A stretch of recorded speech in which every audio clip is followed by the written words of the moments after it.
Hi, good evening. Welcome to the January 12th, 2021 meeting of Manchester Town Council. We'll begin with the Pledge of Allegiance. I know we used to stand up, but if everybody can, let's just repeat here. I pledge allegiance to the flag of the United States of America, and to the republic for which it stands, one nation, under God, indivisible, with liberty and justice for all. Thank you. First order of business, approval of November 10th, 2020 minutes. We actually have 2 minutes to approve tonight. We'll handle those individually. If we can handle the November 10th minutes first, you should have a copy of those electronically. Any additions or corrections to that? We're a little bit of a guinea pig, and other than a few minutes late starting, we're in good shape. So first thing is the public hearing. Of course, this meeting is being recorded for preservation of records. The discussion we need to have is the discussion of Ordinance 538, which deals with the amendments of uses that are allowed in restricted industrial districts. So if anybody here has any comment on the uses that are allowed, that are included in that ordinance, feel free to speak up now.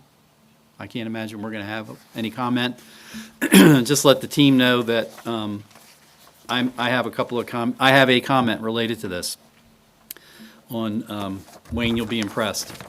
So on section 135, 134 under accessory uses, which is on the back of the third page in, I'd like to add an amendment related to accessory uses. With my December 2020 administrative report, I'd like to wish my work sister Kelly Barwin a happy birthday. Today's Kelly's birthday, and she's not here tonight. So. Really? I don't know what I'm doing. Yeah, it's right here. Hey, Steve. Does Steve sound very like muffled, like he's speaking through a some sort of a Star Wars translator to everybody else? I thought it was Darth Vader. Yes. Yeah, Steve. I don't know if it's a. I don't really have a clue. I'm really not doing anything different than I normally do. You still hear that echo? It's not an echo as much as it is. I don't know how to describe it. He's coming over here. So you. How's that? Did that open? Yeah, it's the same. I mean, we can kind of hear the words you're saying, but it's really, really distorted. Okay. How about if I switch gears possibly and head into Kelly's? Maybe if we switch up, maybe we'll just jump ahead. Chief, if you're prepared, maybe we'll do the police chief report, and then Steve, if you want to maybe jump over and use Kelly's station for yours, and that way we can kind of get it clearly on the record. Sounds good, Mayor. Trench has made a very good point. Sometimes getting out and getting back in makes a difference. Yeah, we can try that too. All right, like Steve was trying to say, Kelly's birthday's today, so let's wish her a happy birthday. We closed the year with 118 calls for service during the month of December 2020.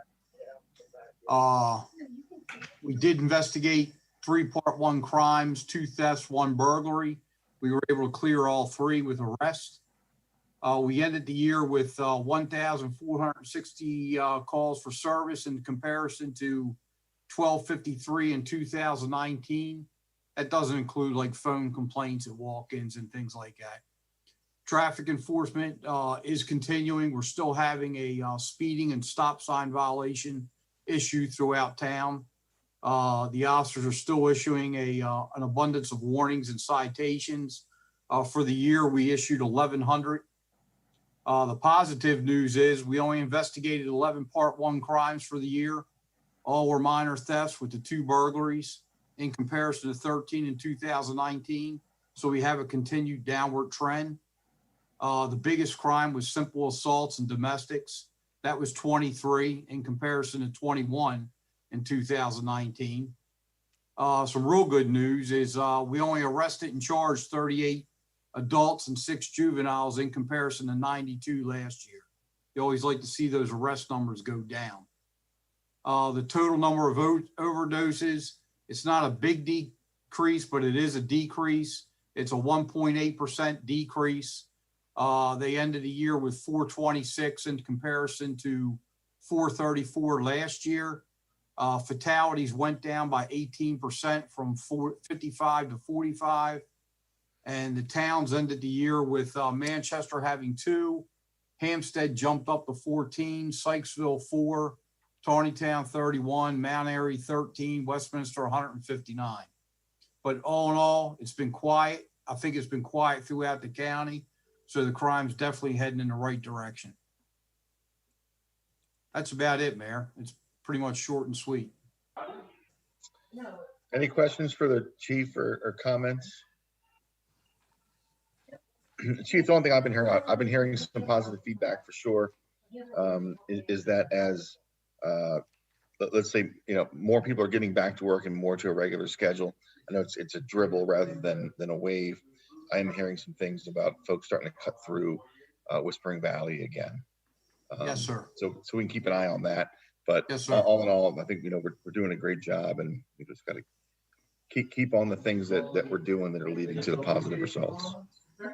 And we all got our first rounds of our vaccine this week. None of us are glowing, so I think we're okay. Yeah. Steve, you did you reset yourself?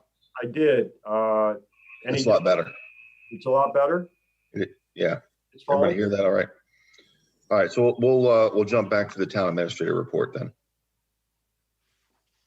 Okay, as Chief said, we both, we all want to wish Kelly a happy birthday. So she come out tonight on her birthday night. So happy birthday to my work sister there. Thank you. On the administrative report, under pending items, there's been no movement on the opioid litigation or the Trout Unlimited project. On the Manchester Valley High School electronic sign, I did receive information from Mr. Collender in regards to some members of the advisory council. They met with a BG&E rep on site to work up a price to get electric to the south side of the entrance road into the pump house. So you'll hear more of that come later. I did not hear anything back from the Board of Education, but of course, they are mentioning that they already have a site which is closer to town, which would be easier to get electric to. So you'll hear more about that later.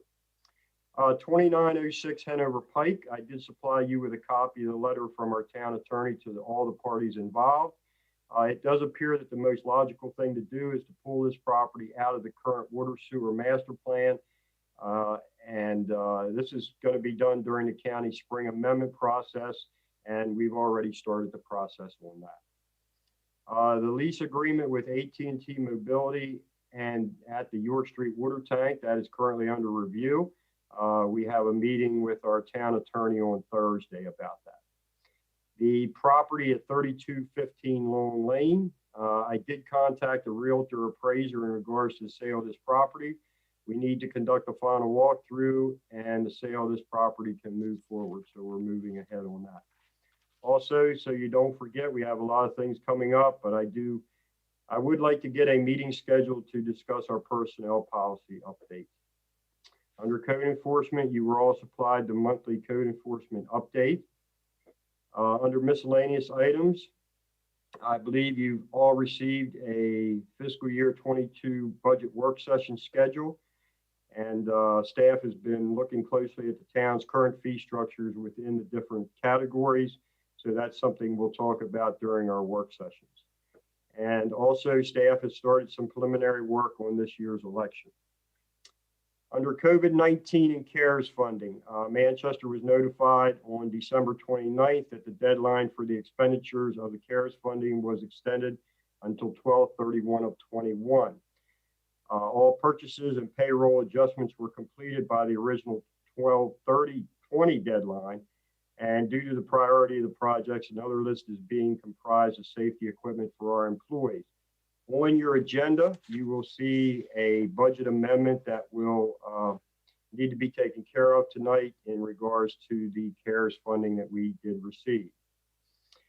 Our next challenge in protecting our employees is to assist them in getting vaccinated. As Chief Hess did mention, some members of the police department have already been vaccinated, as well as one of our DPW employees who received it through the fire service. I have been trying to pull as many favors as I can to get 14 employees of the town vaccinated in any way I can. I'm a little concerned about the rollout on the vaccine. I think that the state can do a better job than what they're doing. I'm really concerned about this. On the pyramid, if I read it correctly, our employees should be under 1B for continuity of government services. Unfortunately, I've been told that we may be under phase 2, which is essential workers and critical utilities. So I'm trying to do the best I can to get our employees vaccinated, and it's one more thing we can do to protect our employees any way we can. That's all I have, Mr. Mayor and Council. Any questions for me? Yeah, the only thing I would like to bring up is maybe at one of our next our business meetings, we can talk about how we'd like to approach the rec council with regard to the lights that the town just had put up. So if we could talk about that, how we want to go forward, some kind of contribution, whether it's cash or not. I would like to talk about that.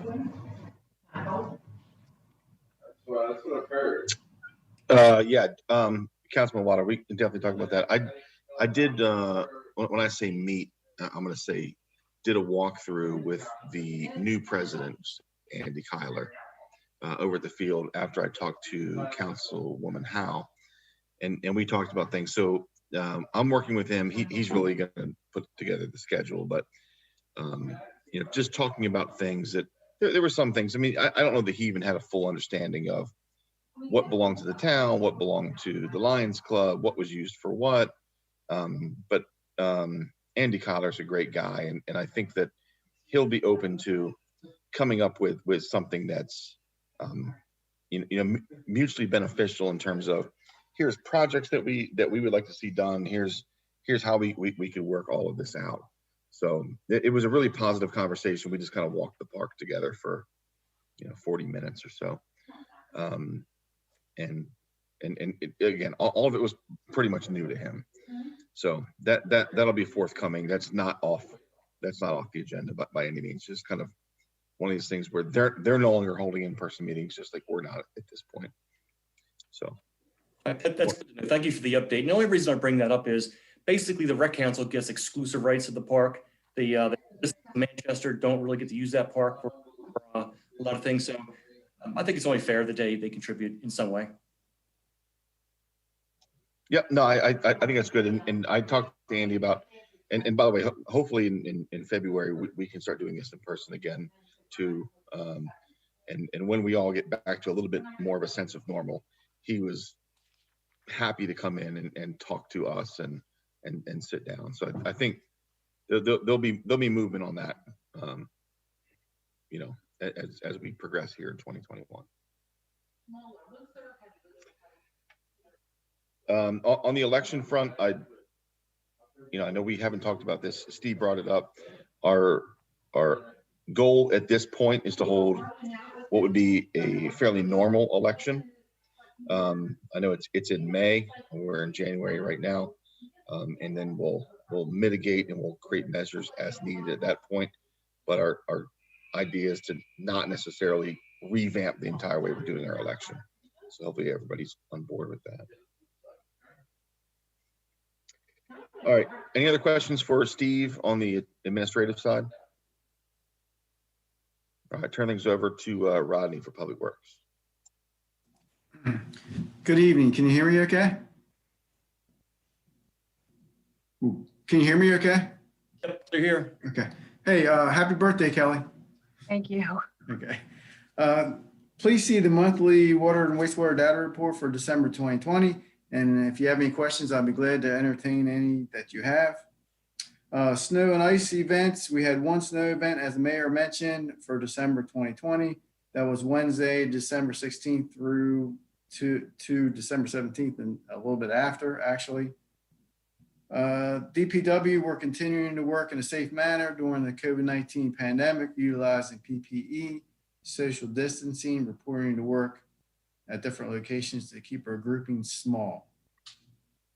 Number 4, our staff has already began the FY22 budget process. Moving on to water, the Park Avenue tank rehabilitation, the inspection services portion of this project. The bid opening was December 30th, 2020. We received 1 proposal on this.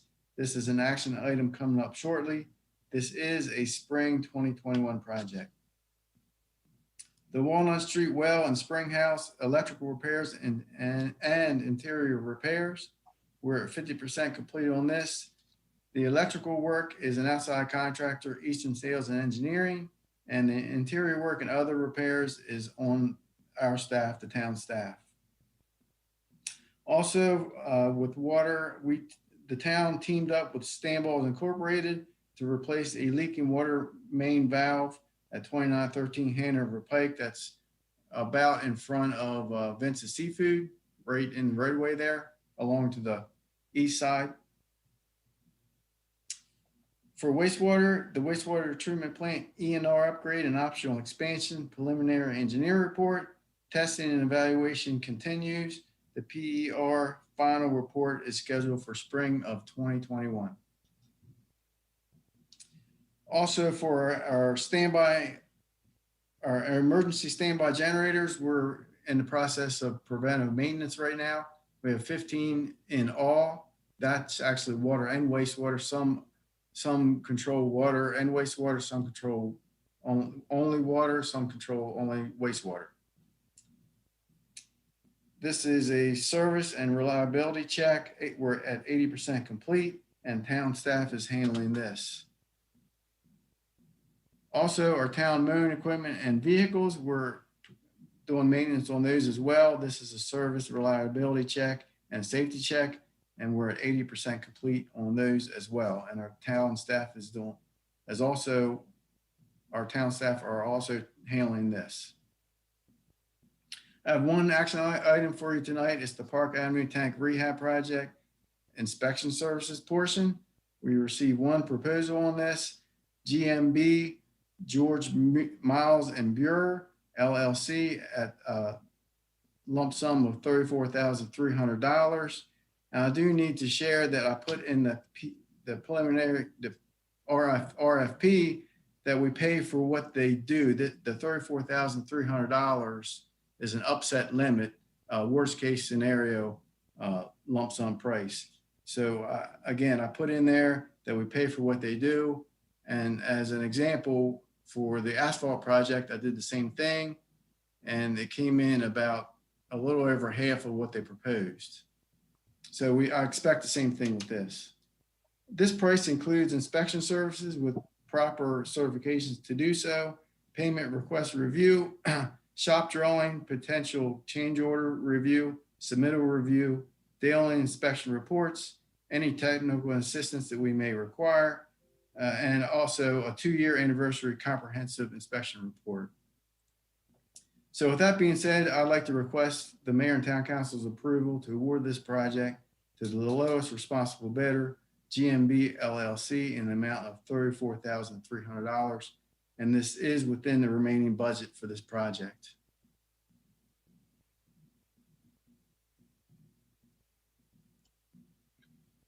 So I'm just asking here, with only having one returning bidder, does this fit within our policy? Are we okay to proceed with only having 1 bidder here? Woods, professional services. I can say this is what I expected, that I've had in my previous employment. I handled water tower projects, and this is in line with what I expected. I did compare their hourly rate with our last inspection services, again, with the asphalt, and actually GMB's hourly rate is less than what the asphalt project was. This project is just over worst case scenario, over a 3-month span.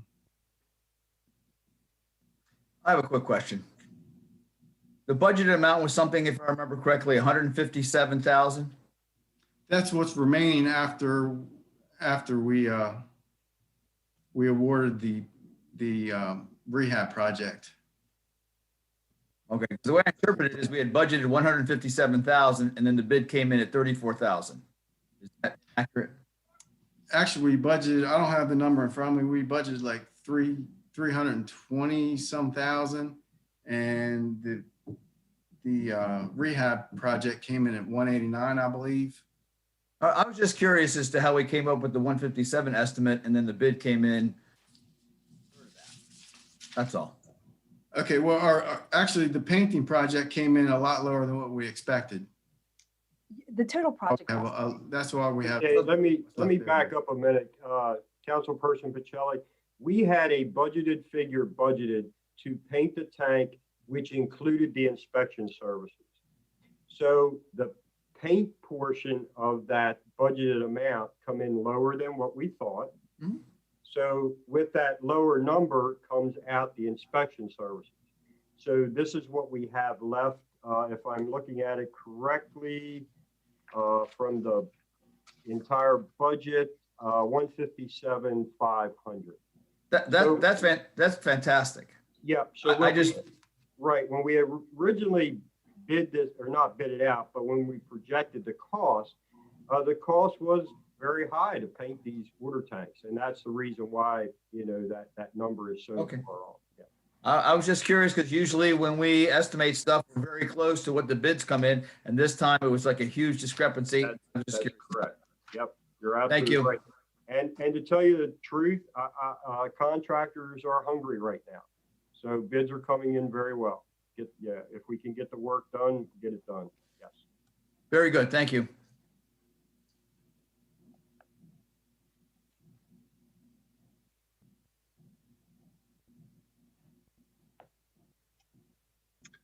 Any other questions for Rodney on the water tower?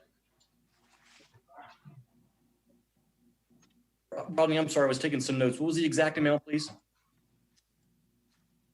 34,300. Inspection services, it was the bid amount is $34,300.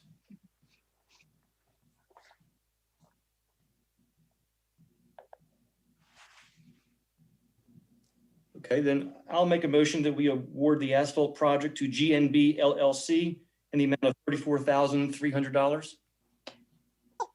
I'll second the motion. There's a correction. It's not the asphalt, correct? It's the, No, the asphalt's over. I was comparing it with the asphalt project. Oh, I'm sorry. I thought he mentioned the asphalt project. My No, I'm apologies. sorry. I just compared the hourly rates with the asphalt inspection services. so this is the inspection services for the company doing. Yes, ma'am.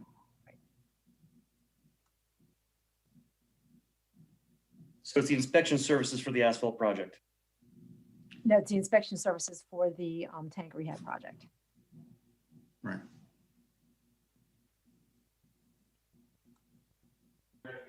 Do we have the motion set? And I will amend my motion to say, I'll make a motion that we award the contract to GNB LLC for the inspection services tank rehab project. In the amount of $34,300.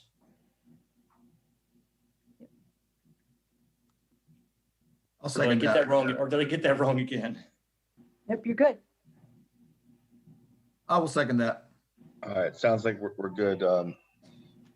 Motion and a second. All those in favor, say aye, raise your hand. Aye. Motion carries. All right, I think we're good. Anything else from the Public Works report, Rodney? That's all I have. Thank you. Okay. We handle the police report. Kelly, do you mind jumping into item 9 here and giving a brief on the amendment to the budget? Sure. So we have to amend the budget to increase revenues for to total $342,479.72 for the grant we're getting for the CARES Act. And in addition, we have to increase our expenditures by the same amount.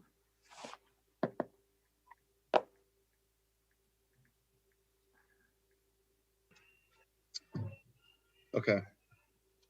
So the issue is then two CARES grants, one for 50,000, one for 174, 329, 74. Bring the total grant monies to 342, 479, 72. The first grant was 118, 150. So now all three together make the 342. Okay. So can you, because I'll get it wrong, can you, can you state that what exactly the motion is that we need in order to adjust the budget so that we can move forward? So we need to make a motion to increase the general fund budget revenue line item to 342, 479, 72. And we also need to increase the general fund expenditures for the CARES grant to the same amount.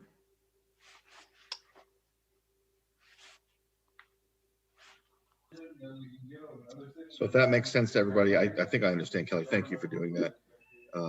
Do we have a motion to amend the budget accordingly to reflect the amount that we'll be receiving from or for CARES grants?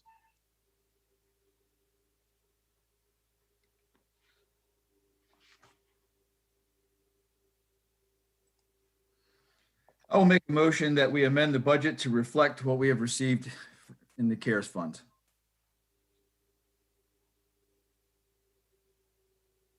I'll second that motion.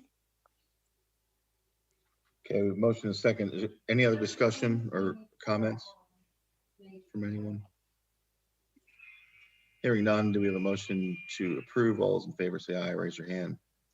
Aye. Aye. All right, motion carries. Should we go? Sorry, I accidentally muted myself there.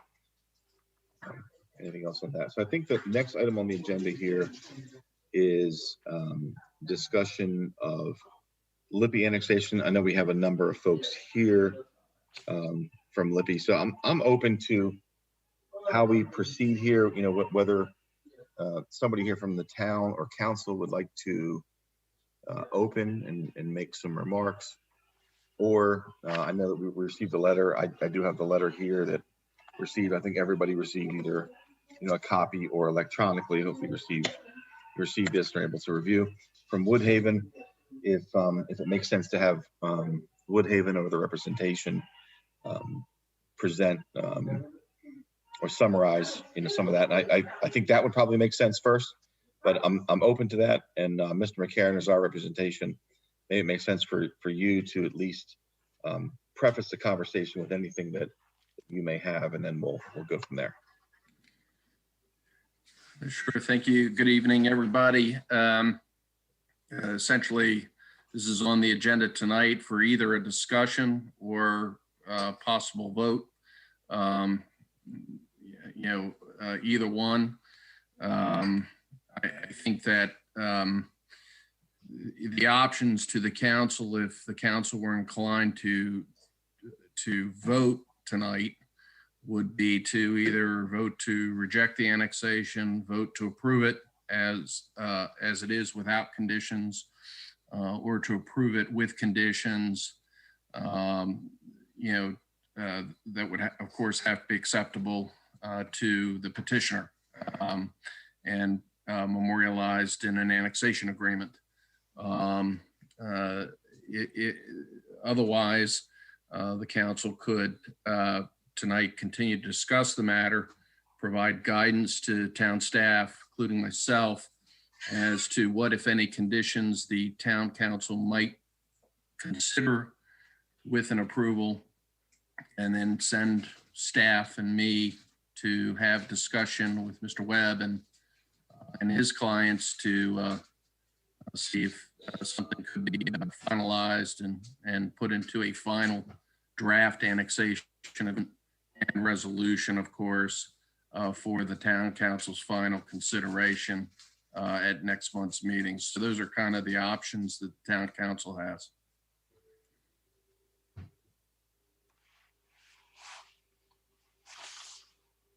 Okay. Any of the council folks like to weigh in?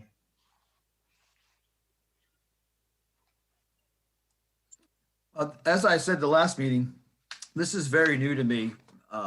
When you're talking about annexing property and then annexing with conditions, what is historically done with these circumstances? Because I want to be careful that we're not overcomplicating and we're going step by step. The property is there, it's an enclave. Something's going to happen with this property. Is it normal, customary to say to a property owner, yeah, we're going to annex you, but these are the conditions? Or is it a multi-part step where we're annexing it and then we move forward? That's where I'm kind of lost, because it seems to be confusion on how this goes. I can only give you my experience, and my experience is that it depends on the complexity of the annexation. If it's a simple, one parcel, typically it's, without a lot of conditions, it's brought in. And you might not even, for instance, have an annexation agreement. More complicated annexations tend to have more complicated conditions because they may, a more significant annexation may have, greater or additional impacts on town infrastructure. And so at the time of annexation, you may, as a municipality, ask for a certain number of things in the annexation agreement to lessen or mitigate those adverse impacts. And so that's why typically a town would have what we call conditions. Really, they're just provisions or agreements within an annexation agreement. We will annex you if you do X, Y, and Z to mitigate impacts. In addition, there are some annexations that might bring parkland to the town, or some benefit, or maybe a well with water to the town. And so you want to work out in an annexation agreement what that is. If it's a well sharing of water. So those kind of things. And that's why the more complex the annexation, the more likely you are to have conditions and an annexation agreement. Okay. And therefore, and so based on all the feedback that the Planning and Zoning Commission received, that was the result, was the recommendations they submitted. Now, if we were not to annex the property in and it remained Carroll County, it would fall under their planning and zoning. Is that correct? Correct. And they could do whatever is within their rules. Correct.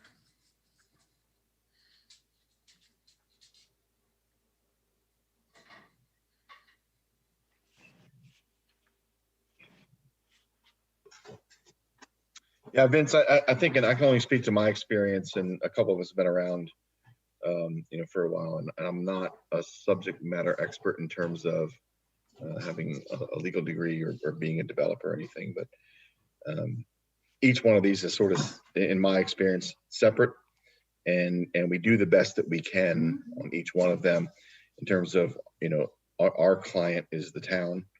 And so, it's our job to do the best we can for the town. I don't know if there's certainly My concern was just, were we getting ahead of ourselves? Should we do a step by step? But what I'm understanding here, this is not unusual to apply conditions to an annexation proposal. That's all I needed to know. Because it's just very, like I said, very new. Yep, that's true. And so, I can give you my thoughts on this, and certainly, everybody's thoughts, weigh into this. And I kind of see a couple of options, and I think these are my very layman's terms of what Mr. McCarron said, is that, we can summarily, just approve as petitioned. You can turn down as petitioned, or we can come up with some things that we'd like to see. I don't know that right now, being January 12th, at this point, we have that list of things to say, hey, here's what we'd like to do, or to have the petitioner do. The way that I'd, if I were to be driving this conversation is to say, from the council's point of view, in a non-binding sense, and Tom McCarron, please cut me off if I'm going to say something wrong here, or something that's going to harm the town. In a non-binding sense, and just very conversationally, what are things that we'd like to see, right? If we were to go forward with this, what things mean something to us? And my second piece is, and reading through the letter that came from Woodhaven, and it's kind of written here as like, and I've had a ton of conversations and had a ton of answered or read emails and had phone conversations and fielded reach outs from people in the community that say, hey, I'm concerned about traffic, I'm concerned about public works, no more homes, right? And that's kind of a general thing that comes in from the community. Understanding that Woodhaven owns some property. Oh, I'm sorry, hang on one second.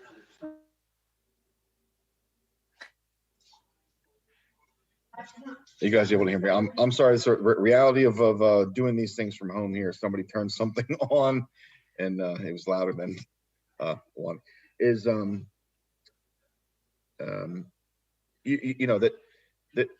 there's land over there that's going to be developed, and in all likelihood, it's zoned a certain way. Woodhaven owns that. We understand that. It's difficult to sometimes communicate that.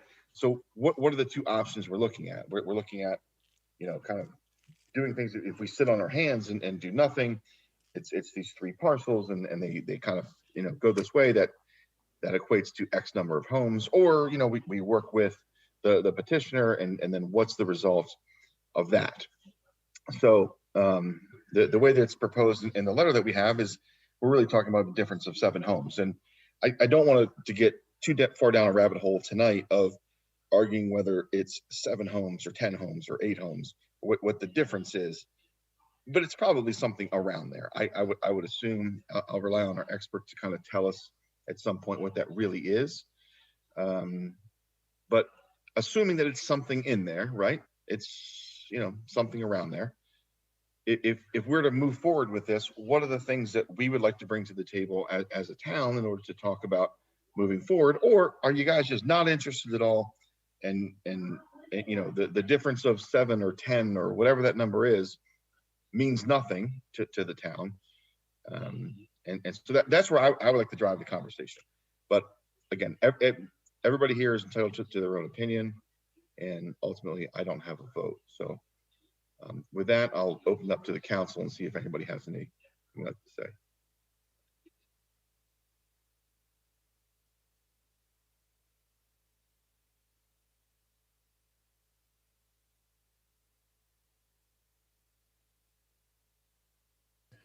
I don't know if anybody's got a chance to look over again the recommendations that were made by the Planning and Zoning Commission, but they were good recommendations.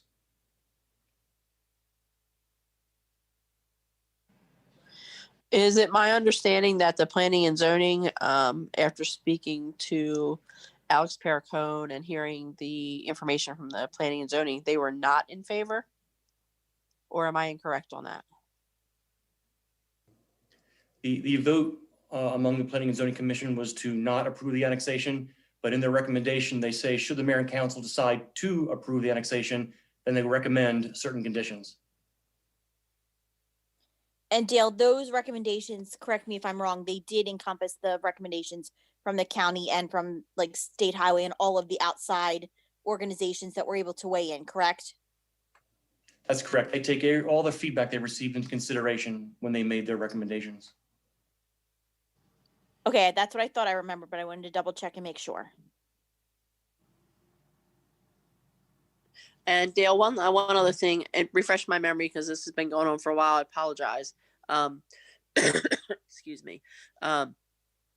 Was one of the recommendations impact fees, or was that not a recommendation due to the sewer and water situation that we spoke on?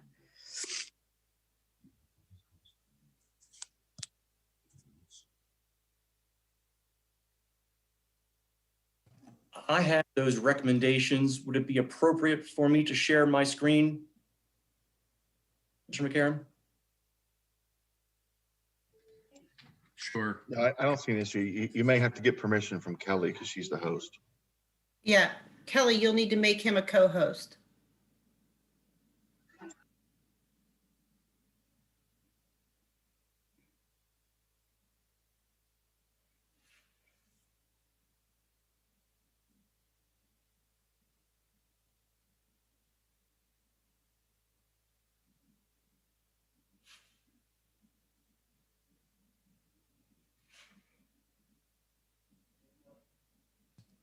Can everybody see that? Yep.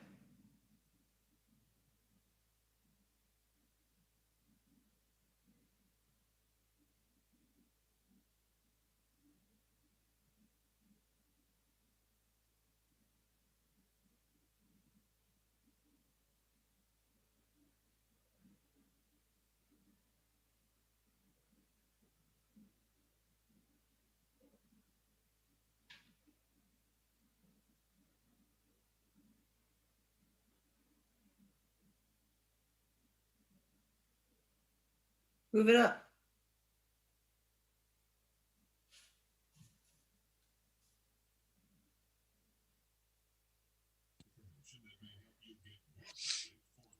Can you move it up a little more, Dale? There we go.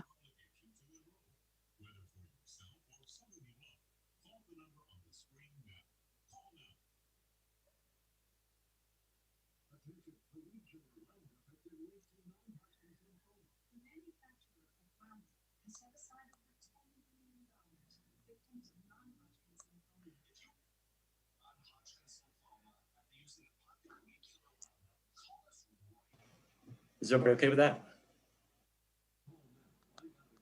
Yeah, we see it.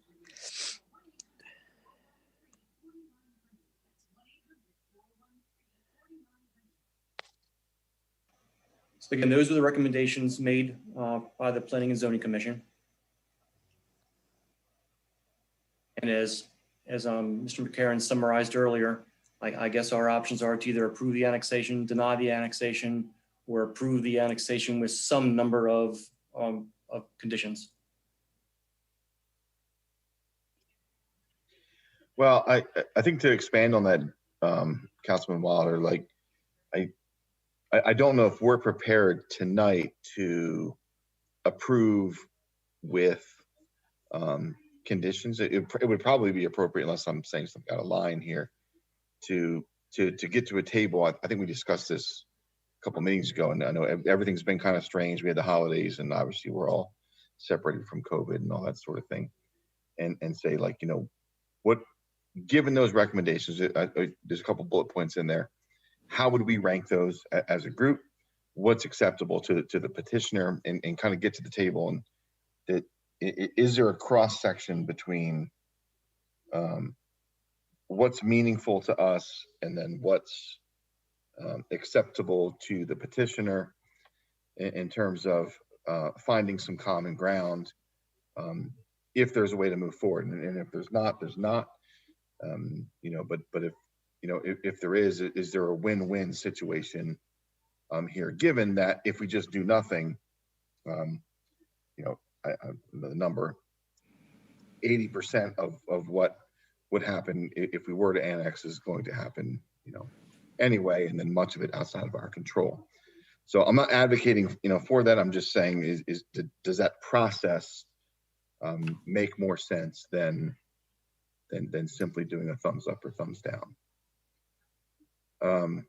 But yeah, those recommendations I think would be the things that, you know, are meaningful to town. We have a very strong planning and zoning group, and I think that, you know, you and the other folks that were in those meetings did an excellent job of capturing, you know, what would be meaningful to the town.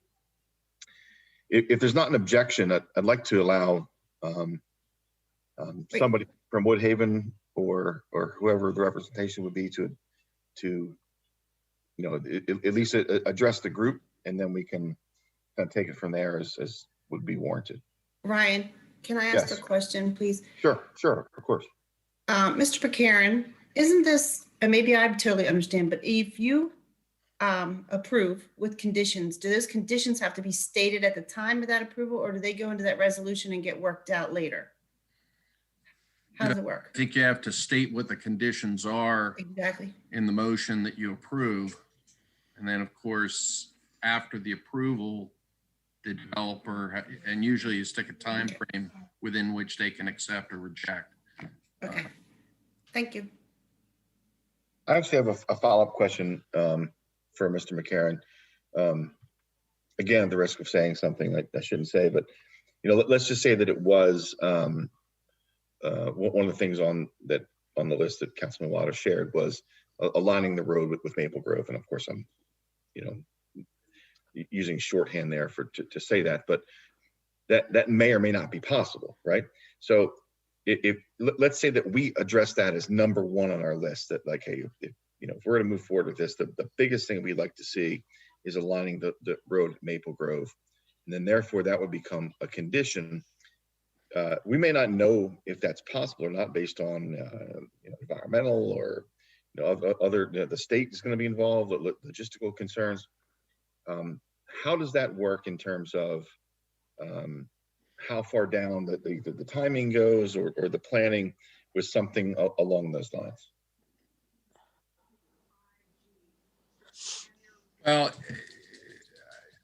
I think that you have to account for the potential that the exact vision of road improvements is really out of your control. That may or may not ultimately be approved. So I don't think you can be so specific in terms of the road improvements that you demand that down the road they're not fulfilled. But you could provide some sort of I would say looser agreement that they will agree. I'm just doing this off the top of my head. This is not the best way of formulating legal language, but that they would agree to make road improvements. You'd specify it in some way, in other words, where it would occur to lessen the impacts of traffic due to the new development. Now, the truth is that on traffic, a lot of that gets sorted out at site plan. The subdivision plan stage, the development review process. So, it's not like the annexation agreement is your last bite at the apple to have some input on lessening those impacts. It's just that at the annexation phase, the municipality is probably at the height of its powers to demand certain things in exchange for annexing the property. Once the property's in and it's zoned, then it's got certain rights to ultimately be developed. I would say on the road improvements, you could probably formulate some looser language than maybe has been specified by the Planning Commission that gives you some flexibility in case exactly what's envisioned isn't ultimately approved, which is, after all, probably out of your hands. I personally, and this is just me speaking, I am not ready to, and I don't think we've had enough time as a group to really discuss this. We were given the information, but we haven't spoken as a group due to holidays and the COVID and everything to make an informed decision if we're going to have stipulations. If everybody wants to vote, that's one thing, but to make all these stipulations and have to have them together today, I think that would be a little questionable since we have not been together to really discuss it unless somebody feels differently. Yep, I agree. But I'd kind of add into Ryan's question. So what if we do have a condition, and whether it's specific or whether it's a little more broad, we're just not able to accomplish that at all? Then what happens? You can down the road waive the conditions. I mean, or modify them. But, What if council chooses not to? If, which council, developer chooses not to? Manchester Town Council. Okay, then, I'm sorry. What if they're unable to meet any of the conditions? So that comes back to the council to decide how to handle that situation. And let's say a council that's the next council, a couple months from now, just totally disagree and want them or not. Is the project, what happens? so, okay, maybe my preference is not to, we've been using the word conditions. Let me be more specific. There are provisions in an annexation agreement that are legally binding. That if after annexation, those promises, let me call them promises, by the developer are not fulfilled, you have ability to enforce those promises. So we've been using conditions, maybe the better word is agreements, promises, as would be memorialized and entered into in an annexation agreement. A condition to annexation might be, for instance, we will annex it if within the next 30 days, the developer and the town are able to reach an agreement as to an annexation agreement that says X, Y, and Z. Okay, that's a condition to the annexation. The terms that ultimately get agreed to are wrapped into an annexation agreement that, if not fulfilled by either side, it's legally binding. So hopefully that explains what I'm talking about a little better. It does. Thank you. Yeah, I tend to agree with Councilwoman Smith here in that, I guess what I was hoping would come out of this discussion is some ideas from the council in taking what Councilman Wilder presented and saying, and I'm not saying we have to commit to this tonight, on record, but start the discussion here on what we have recommendations. What is most meaningful? How would we rank those? And then we would go to Mr. McCarron and saying, okay, well, this isn't exactly maybe how we would word it if we were to sit down at the table, but if we were to say, here's our list, 1, 2, 3, 4, 5. This is most meaningful, and then let the legal counsel kind of draft that language that would work. Because I think that Tom McCarron is right. Like we kind of be careful in kind of the agreement we enter into, and we want to enter it in good faith. But kind of once they're in, and then those rights kind of take over at that point. If I'm saying that the right way, Tom. Maybe I'm misunderstanding, but I don't feel real comfortable with that, to be honest with you. I mean, I feel like, what we're also going to have several other projects that are trying to be annexed in. Are we going to have stipulations for everybody? Are we going to go through this for everyone that wants to build? Because I feel like we're setting a precedence. We need to really think about what we're doing here, either, and how we're going to handle this. I don't know if I understand. Then I guess state what you're stating. Are you saying that we don't make considerations when deciding to annex something because then we have to do it every time? Well, what I'm saying is I don't want to necessarily set a precedence. I mean, I don't want to pick one over the other. Every one is just as important as the next. I just don't want to make this that the next time that we do this, that somebody comes and says, well, you did this for so-and-so, so we don't want a straight up yes or straight up no. We want to have certain stipulations. Can we do that? And then if we make certain stipulations or conditions or promises or whatever we agree with, we have to carry some of those over to maybe the next builder. If it I don't know if I understand what you're saying at all. I mean, and let's understand, like, I think each one of these is its own case and that we evaluate them separately. And, we do make considerations. So I don't know if I understand. Okay, I guess my consideration is, well, then maybe I'm not saying it correctly. Maybe somebody else could chime in, but I just, I want to make sure that we're being fair and equitable to everyone that has an annexation.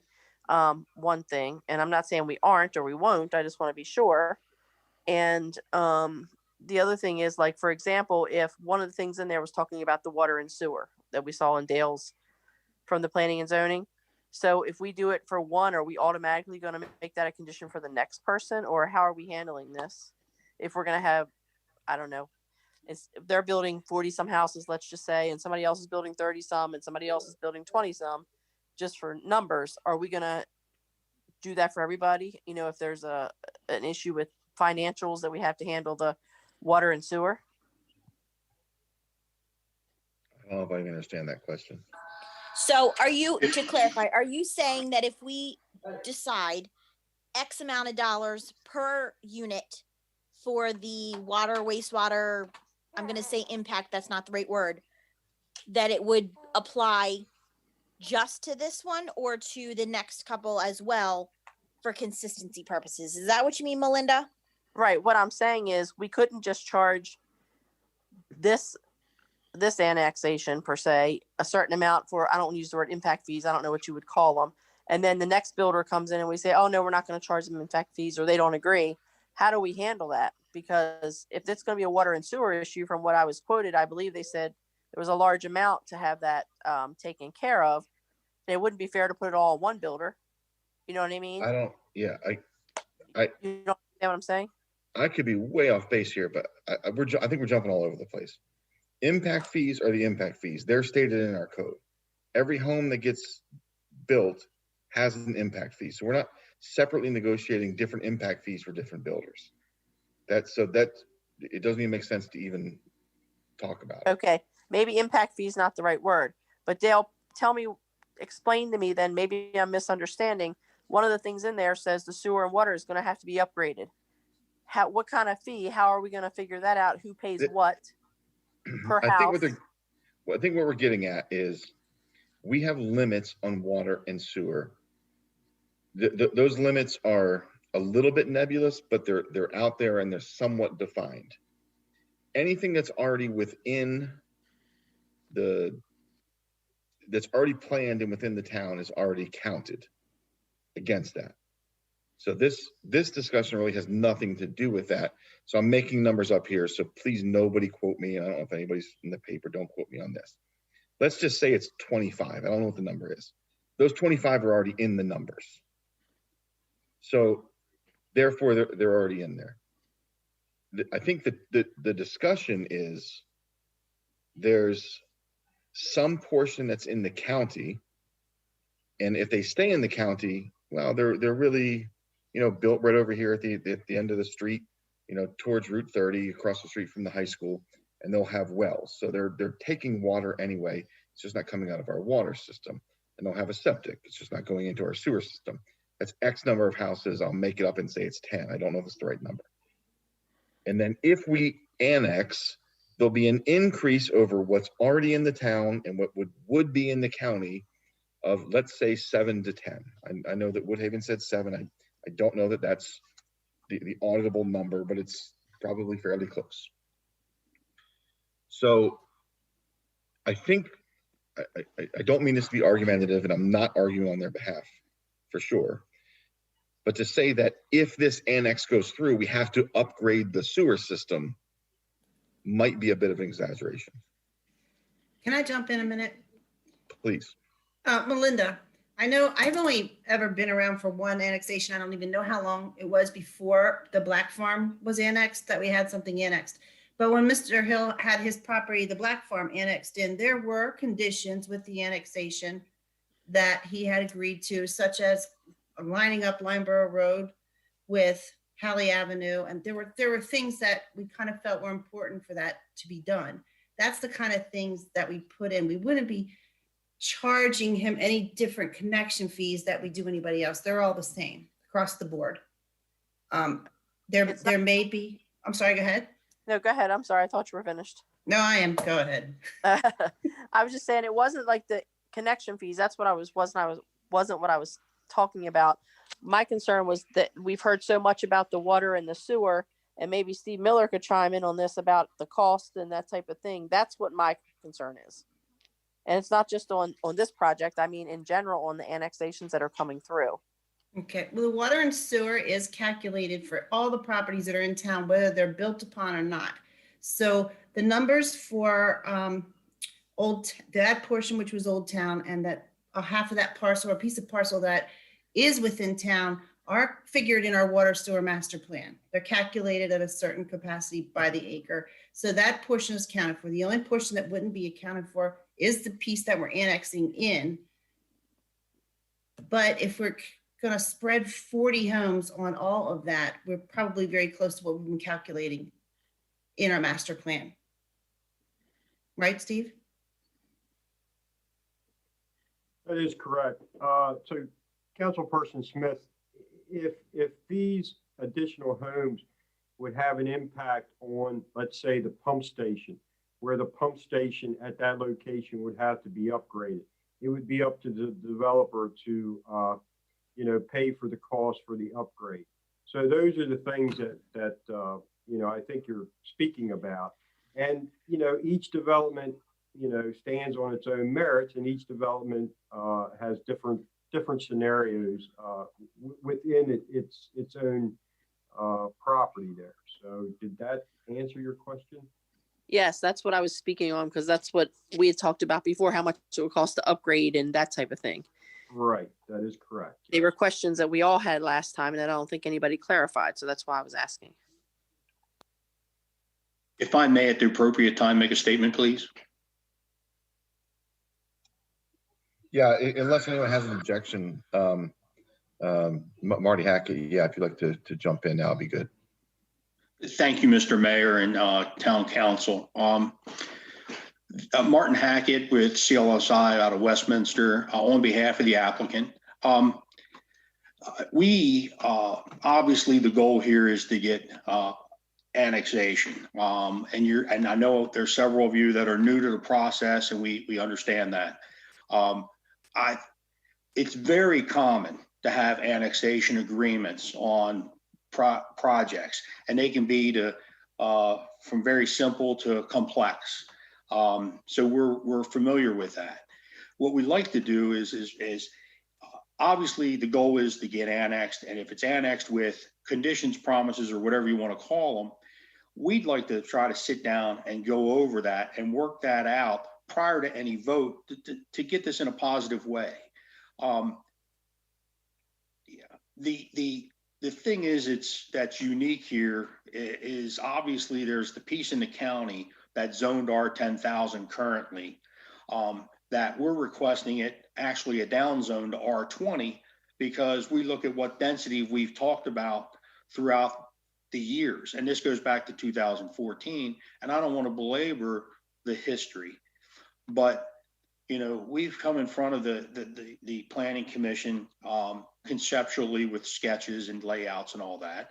And we continue to talk about the 40 lots that we've always discussed. We've, over the past couple months since our last meeting, or virtual meeting or whatever, we've been spending time doing research on videos from the previous meetings. We've actually got basically transcripts from these meetings, from excerpts from our portion of that meeting and presentations to the Planning Commission. So while we're, if we're going to look at trying to create this, if somebody wants to sort of look at those transcripts, we'd be happy to send them to you. Or you can obviously look at the videos of those, because we've discussed a lot of this. And a lot of the stuff that we're talking about are adequate facility items that we will be addressing in the subdivision phase of the project. And we do it on every project. We will be doing traffic studies, working with the State Highway Administration, our traffic consultant, on improvements to 30 and what works.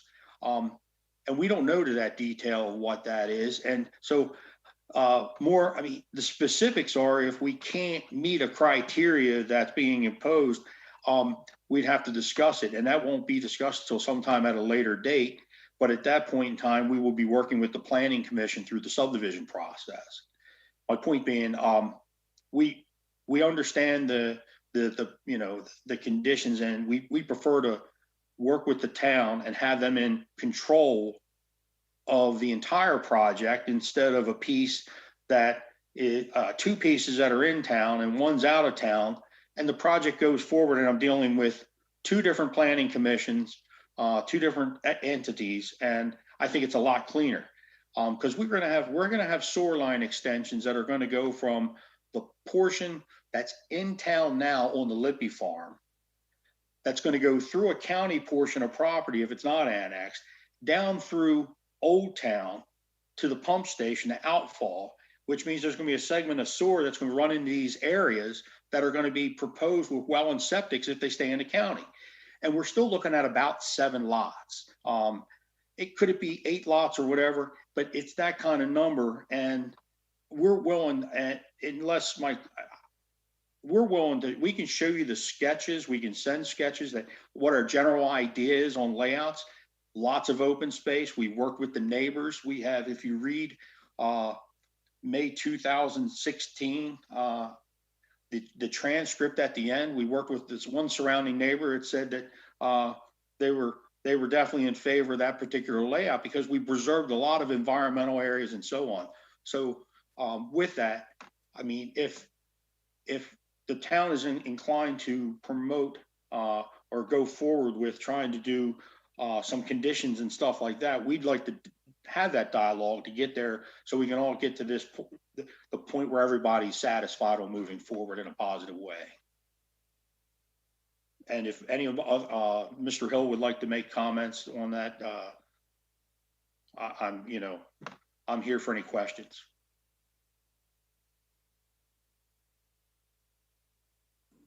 My only comment is I agree with what Marty said. We're very ready, willing, and able to sit down with whatever group from the town and go through these conditions and reach consensus.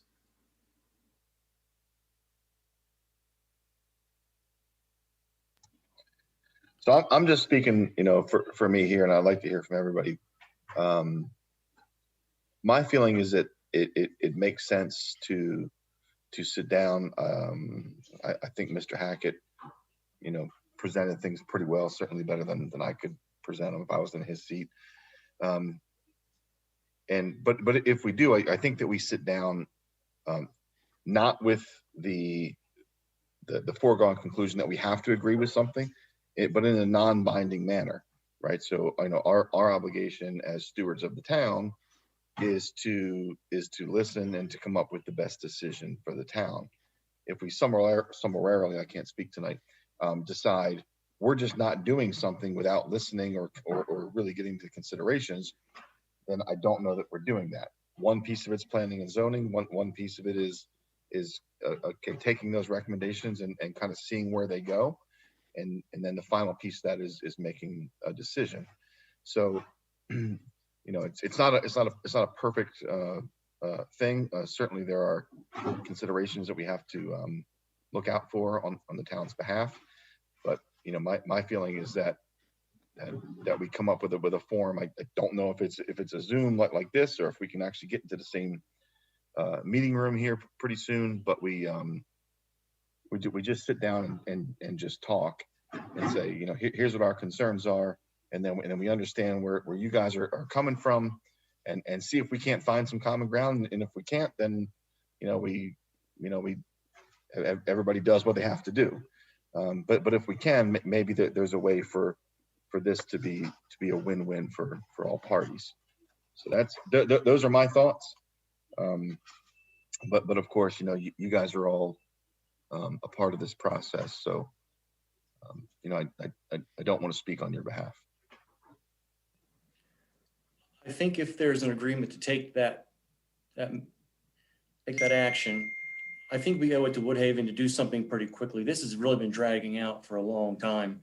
But I think council would need to get together first to decide what it is that we want to present to Woodhaven. We just can't sit down, all of us in the same room, and start throwing things on paper.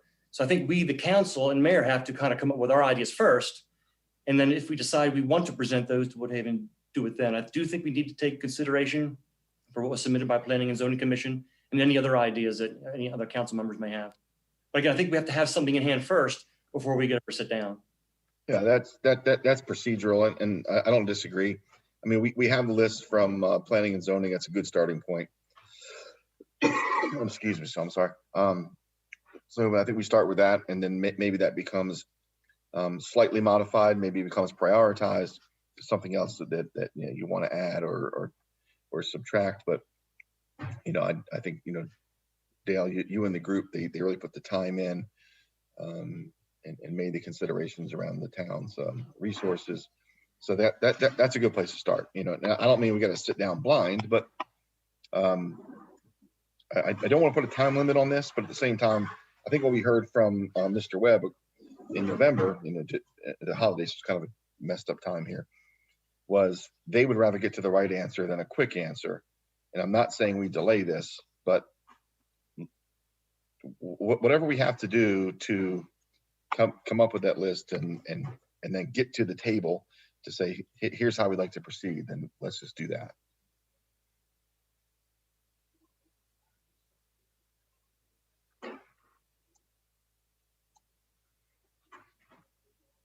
Anyone else, is there a way, and short of putting that on our calendar like we just did with our budget schedule, are there any other actions other than, hey, let's convene the group either on a budget night or a different night to prioritize that list so that we can move forward? Are there any other thoughts or before we move on? I do have to say that I agree with Councilman Wilder that this is something that we need to make a priority. I understand the not wanting to make it a deadline. We're going to have it done, X amount of days, but it's something that we have been talking about and discussing, and we really do need to move forward as a group one way or another to make our decision, because it's not fair if we continue to just push it off and push it off. It's not fair to anyone. I totally agree. We need to make a decision, and it's not going to be fair when election time comes and new people come in and we have to start it all over to, for the builders as well.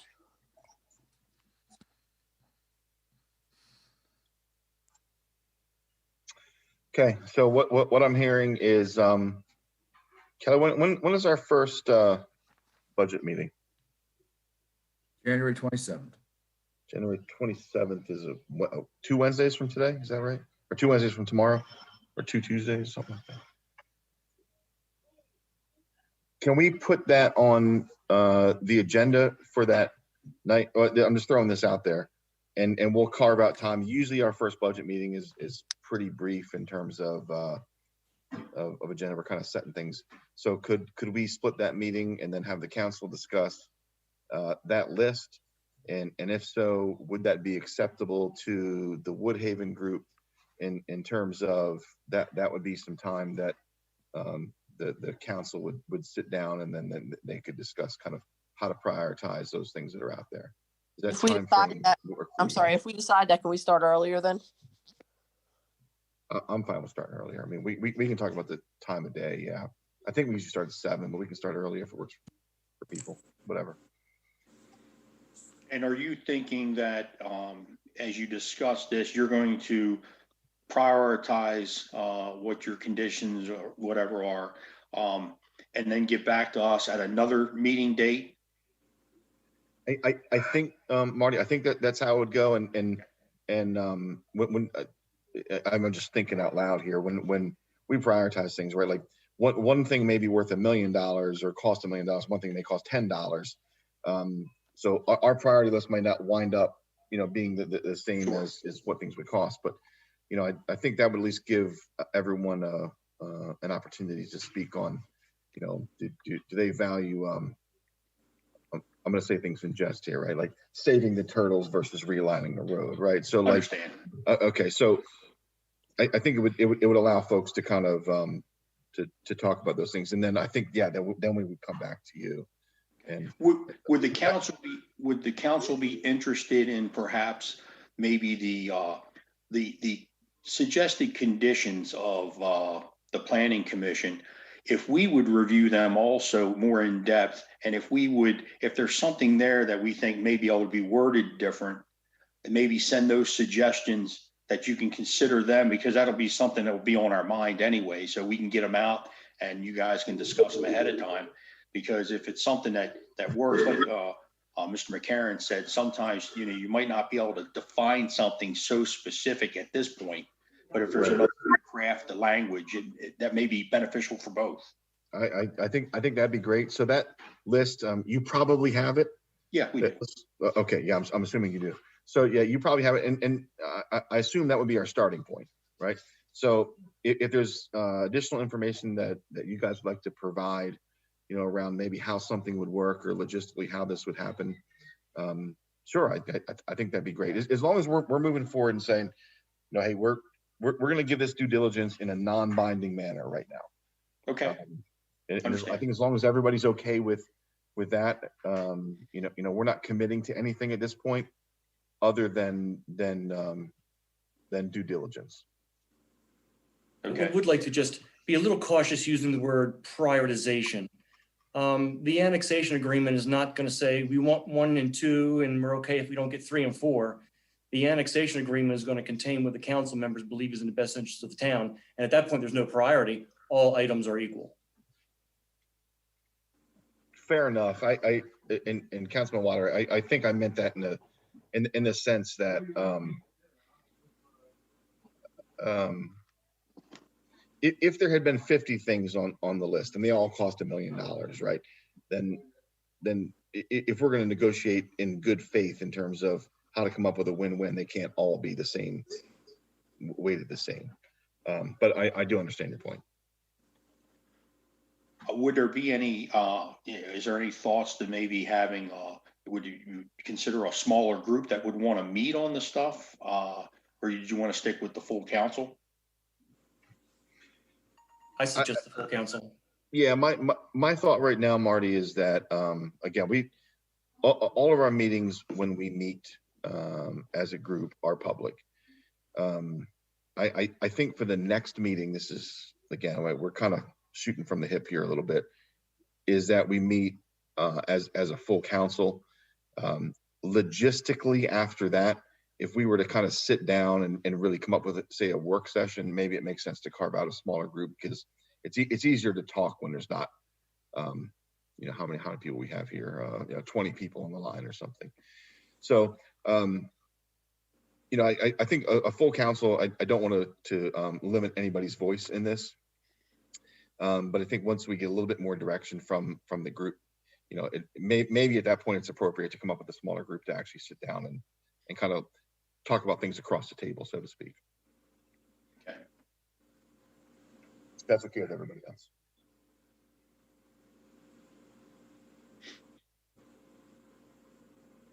All right.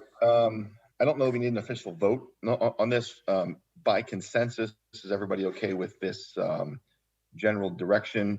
We'll talk about this on the 27th. And then we'll, and Tom, if you're able to, maybe we handle that part first and we'll handle the budget part second, so you'll be able to join us. And then Kelly and Steve will come up with whatever time works for everybody. You know, if 7's too late, we'll start a little bit earlier than that. Is everybody okay in terms of a general direction of that? And then we'll go. I see Vince with a thumbs up. Is anybody opposed to that? I want to let you, you know, weigh in and yell at me if you're opposed. All right. Hearing none, we'll move on. The Woodhaven folks, thank you for joining us tonight and for weighing in. You're certainly welcome to stay. We'll move on. Thank you. And we'll send any information that may be helpful for your meeting. Thank you. That would be good. Everybody having a good evening. Bye-bye. Thanks. Kelly, we have any questions or comments from the community that came in? Kelly or Steve or Michelle? Anybody's in the office? Mr. Mayor, the one item that we did have was the letter from the Manchester Fire Department in regards to the current budget funding to them. You were all supplied a letter from the president. Unfortunately, he couldn't be here tonight due to another meeting. That was conversation at our last meeting, and he submitted this letter for tonight's meeting in regards to the budget funding. That's right. Did everybody get a chance to see that and review it? Yes. All right. Yeah, I think that's good. I don't know, it's not necessarily an action item, but Very good. I'm happy to see they're putting it to very good use. agreed. Steve, was there anything else that came into the office tonight? I know that we got a couple comments, emails or calls today asking what was going on. No, Okay. we have not received anything. Kel? Nothing? Okay. We'll move into reports then. Councilwoman Smith.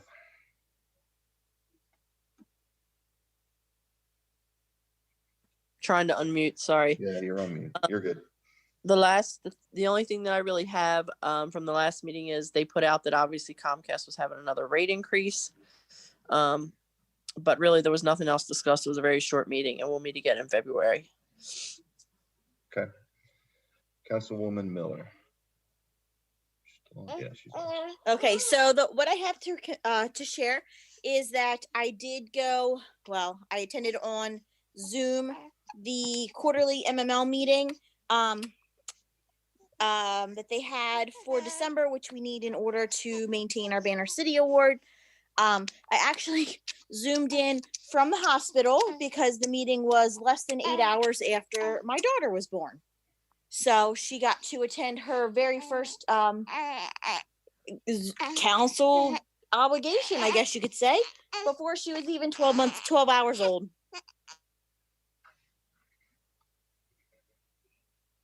Yeah, what you were gonna almost not attend a meeting because you had a baby 8 hours earlier? You're on mute. You're on mute, Jen. Yep, we were in our room at St. Joe's, and my husband had left because he had class that night and had to come home for Jackson. And Avery sat there with me, and she attended her first meeting. So I can't believe we skipped this, but congratulations to the Millers on the addition to the family. I know most of you probably talked to Jen, but thank you for attending that meeting. My excuse for not going to it would have been way worse than yours if you had not attended. So I won't even embarrass you with it. No, it's fine. I will admit that I did have my video off because I was not looking so sharp at that time of night. No. All right, Councilman Michelli. Nothing to report at this time. All right, Councilwoman Howe. I attended a meeting last night, and here's some things that they're planning for. They're planning on a First Friday bonfire event for members only.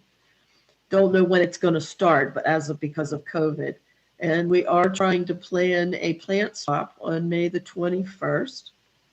And the first family camp out is scheduled for August the 28th and the 29th. And on a sad note, we lost a member. Darlene Haggerty's husband, John, passed away December 31st. And he was very active in building some things, and he built a purple Martin house. And that will be set up and dedicated to him sometime in the spring. And that's it. Very good. Councilman Wilder. All right, the Planning and Zoning Commission did not meet last month, but we do plan to meet next Tuesday. Okay. And then my favorite part, and just a pro tip here, Trent, before you go, make sure whatever's on your screen is appropriate because we can all see what's on your screen on your glasses. So, but my favorite part of the meeting, Youth Representative Trent Longest. Let me go close all my browsers now. We got our standardized testing like the MISA and the government tests coming up as our semester comes to an end. It's supposed to be a fully asynchronous day tomorrow due to people having these tests at weird times, but some teachers aren't abiding by that because they have no students taking the test. As we get towards the end of the month, we also have finals, so that's going to be fun for everyone. Yay. I know we are returning back to hybrid. I might as well mention that now. The Board of Education said that as a drop in grades. I don't know any of those figures personally, though. I know that, I know I haven't brought it up before, but obviously in a virtual setting, a lot of students have the ability to cheat their test answers, and several teachers know this, but there's no real good solution to this that no one can really figure out. Teachers can watch, but they can't tell what's just a movement, what's someone looking something up. It's really a difficult thing that teachers and students have been struggling with all year. As for athletics, we've had a couple of basketball games and a track meet with 4 other events planned for later this week. There has been one basketball game and another wrestling match postponed due to COVID protocols, but none of that was a result of Manchester Valley having any of those reasons. As for when specific sports will continue, because the whole seasons have been messed up, winter sports are going to continue till February 13th, which fall sports would then begin and end on April 17th, and that's when spring sports would begin. Back to talking about hybrids, actually, when I included to talk about it, I know about 3 out of 10 students have actually returned to the school, and in any given day, besides Wednesdays, which everyone is at home for. There's about 150 students in the building. Lunches are free at least, but from what I've heard, since I'm also staying virtual, it's a little depressing because students are all sitting far away from each other. They're not allowed to talk at lunch, so it's a little awkward. I know several Mavericks won accolades at the FBLA regional. I don't know how many competitions there were, but we had 8 first place and several others in the top 2 or 3. And we only have a little more than 100 days left of school. I did not count out the exact figure right in the middle, so it's like I don't want to count all that. But before I forget to mention it, I knew Mr. John Haggerty personally. He was actually a family friend of ours. We called him Papa John. So I just wanted to mention, I can attest to all the things that were said, and I'm happy to hear that something is being dedicated to his name. And that is all. That's all. Did you cover how many how many fake school days are left in the year? Oh, gee. We'll have to see how that all goes. You won't come back unprepared next time. No, thank you, Trent. That's a great report. Couple of reminders. Next budget work session, we just talked about that, is on the 27th. Currently scheduled for 7. You guys want to start a little earlier than that if we're going to talk about some other things? Sure. Sorry.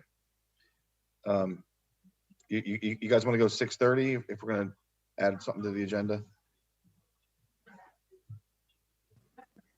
That's fine if that works for others. If it works for everybody, we'll go 6:30 that night. Yeah. Then council meeting next one's February 9th at 7:30. Sorry guys, now it's a smaller group. Yeah, I'm doing this in my sunroom and everybody came down. I've been muting most of the time. We don't want to talk, but then every once in a while everybody gets excited and just starts raising the volume in here. So looking forward to getting back in the meeting hall. Anything else for this group before we adjourn? One question, have we heard anything in regards to the Business Expo? I would assume that they're not having it because of the current COVID situation, but I didn't know if we had heard anything one way or another from the merchants. We did. I did hear some information. I'll have to get that out to everybody. I believe at one time it was scheduled in March, but I'll have to go back in my emails and see what I can come up with. So I'll let everybody know about that. So. Okay, I appreciate it, because the last I heard they had rescheduled it and they did have it in March, but I know that if it's something that we're doing, we should probably get thinking about what we need to prepare, because that's going to be here before we know it. Yeah, I really, at this point in time, I can't foresee it going in March, to tell you the truth, but I'll do some checking on that stuff and get back with everybody. Okay, thank you. Yeah, I would assume it's probably a no-go.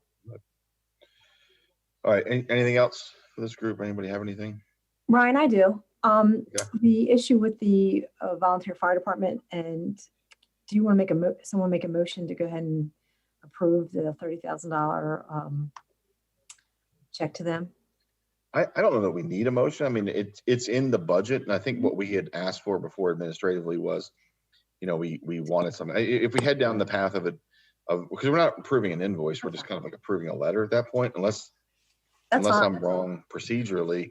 I think what we wanted was comfort that we wanted some documentation that they were spending the money that we were donating, we were collecting from taxpayers on something, tangible. Right. And I think we have that and it's voted on. But if somebody wants to make a motion to codify, it's fine. I don't know if it's necessary. Okay. Great. Happy birthday, Kelly. Thank you. I can't imagine a better birthday than sitting in the office talking to us.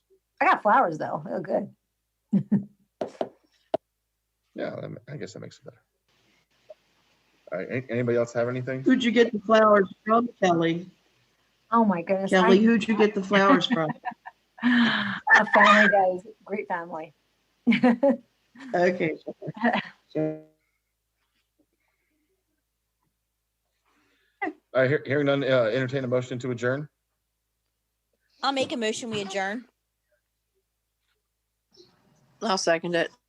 Motion and second. All those say aye, raise your hand.